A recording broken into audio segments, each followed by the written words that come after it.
التفاح لذیذ جدا.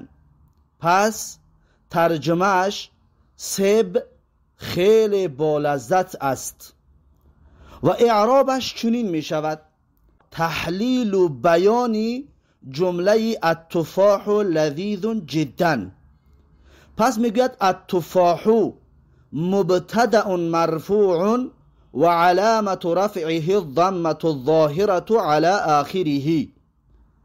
پس کلمه تفاح مبتدا بوده است و مرفوع بوده است و نشانه رفع بودنش ضمه آشکاراست که ما و شما در آخرش دیده ایستادیم که التفاح علی آخره، که در آخر کلمه التفاح ضمه هست، همون نشانه مرفوع بودن کلمه التفاح است. پس التفاح مبتدا بوده است. مبتدا چی را میگن؟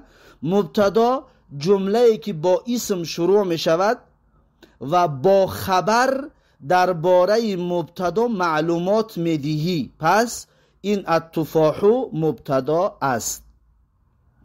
و کلمه لذیذون، لذیذون اعرابش خبر مرفوع و علامت رفعه الضمة الظاهرة على آخره.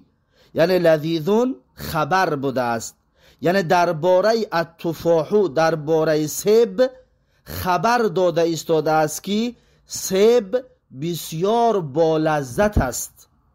پس لذیذون خبر مرفوع هست و علامت رفعه و نشانه مرفوع بودنش الضمة الظاهرة على آخره، یعنی ضمه آشکارایی هست که ما و شما در آخرش با چشممون دیده ایستادیم که لذیذون آخرش ضمه دارد. پس در این کلمه ها ما نوشتیم که ضمه ظاهره. چرا؟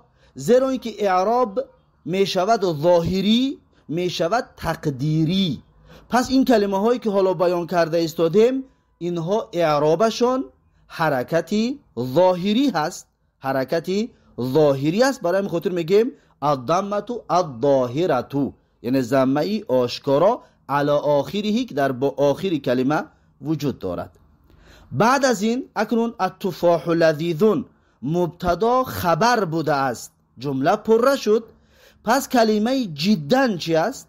جدا میگه جدا مفعول مطلق لفعل محذوف وجوبا و تقدیر الكلام اجد جدا منصوب و علامت نصبه الفتحة الظاهرة على آخره.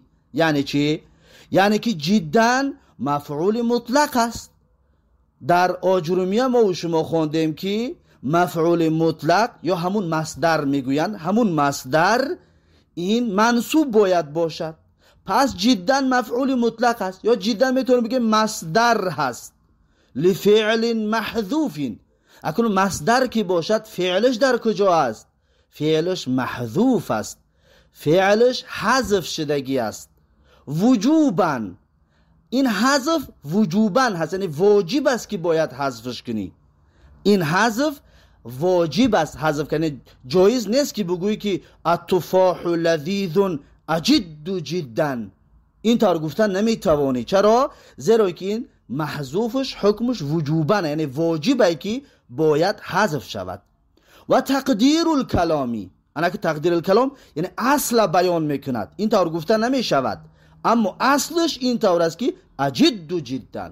اجد فعل مضارع و فاعلش ضمیر مستتر انا در تحتش، جدا این مفعول مطلق همین اجدو است. انا اکنون اجدو جدا، پس جدا مفعول چی بوده است؟ مطلق برای فعل محذوف. اکنون منصوبون اعرابش چی است؟ منصوب است. و علامت نصبه نشانه نصب بودنش چی است؟ الفتحة الظاهرة على آخره، یعنی فتحه آشکارا که در آخرش دیده می شود. پس این هست اعراب اولین جمله که براتون التفاح لذیذ جدا، سیب خیلی با لذت است.